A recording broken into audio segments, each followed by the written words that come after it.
How's everybody doing today? This is TheStormPow, and I'm here to tell you guys which, in my opinion, is better, Pokemon Crystal or Pokemon Emerald. Now, Generation 2 is, of course, a little bit more nostalgic, but Generation 3, in my opinion, takes things to a whole new level. I will absolutely never forget playing Silver for constant hours on end when I was a kid. While I've probably put way more hours into the second generation, I honestly think that I prefer the third generation, and here's why. The third generation took things, like I said, to a whole new level. I felt like the difficulty was increased for the better. I felt like a lot of the new Pokemon had a lot of really good ideas going on. I especially like how some of the new Pokemon had some of the cool types. For example, Lombre was grass and water, which made him really awesome. It made it to where you could have a water type that wasn't harmed by electricity and a grass type that wasn't harmed by fire. Swampert was ground and water, which means that for once you could have a water type that was completely immune to electricity. But if he gets hit by grass like once, he's pretty much down and out for the count though. Which then you have Flygon, which is a ground and dragon type. However, he also has the ability Levitate, which means that he can't be hit by ground type moves, and since he's ground type himself, he can't be hurt by electricity. So even though he pretty much is a flying Pokemon, he's not actually the flying type. And of course, who the heck could forget Sableye? He's friggin' dark and ghost. That means he can't be hit by normal type, fighting type, or psychic type moves. That little sucker has the best immune system ever. You can argue day and night over whether or not the designs of the Pokemon themselves were better, but I honestly really do prefer a lot of the new mechanics that they added in that way. Not only that, but I felt like the world in the third generation was a lot more interesting. Now, we can of course say that, you know, there were some technological differences to where they couldn't make the worlds all that different in Generation 2, you know, but I really felt like most of the world was basically just, you know, the same in Generation 2. There was a little bit more grassy areas, more sandy areas, and all that stuff, but at the end of the day, a lot of Generation 2 looked the same. Generation 3, though, had a lot of different things going on, I really felt like. Generation 3 introduced double battles, which to this day I freaking love double battles.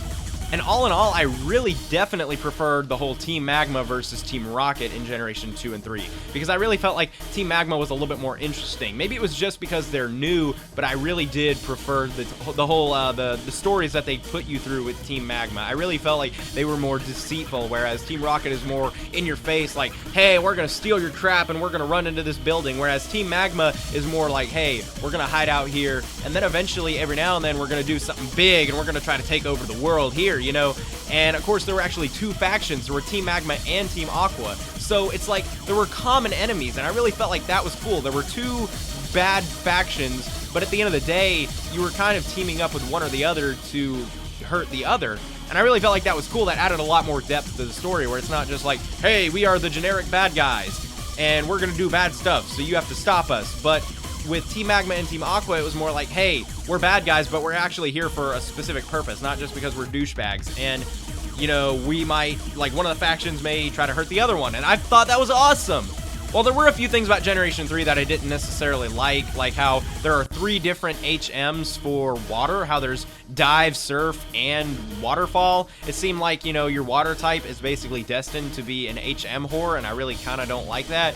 But there's that, and there's the fact that Generation 2 had it to where you could go back to Kanto, which was freaking awesome. Like, seriously, who would not love to go back to Kanto like that? Like, I thought that while Kanto was a little bit, I guess, squared down a little bit in size, not quite to scale as it was in the original games. I thought that was great that they threw that back in there, and it adds like another few hours to the game, which is great. I love that. So that's probably another reason why I got more playtime out of the second generation than I did the third generation. But all in all, big package looking at it, I think that Generation 3 was more memorable. It's got more legendaries, the worlds are way more interesting, the Pokemon are more interesting. Like, while we may say that Kecleon and Castform and all that stuff are a little bit stupid and useless, you gotta admit, that's a neat idea. Pokemon that change their types like that and change their frickin' forms. I love that. That was so cool. But anyway, I guess that is it for this video. In my opinion, Generation 3 is superior. However, I can completely understand why someone would say Generation 2, because it wasn't until recently that I decided I preferred Generation 3, actually. For the longest time, I'd been a Gold, Silver, Crystal fanboy. But anyway, that is it for this video. You guys can agree or disagree, but for now, I'd like to thank y'all for watching. Hope you have a nice day, and goodbye!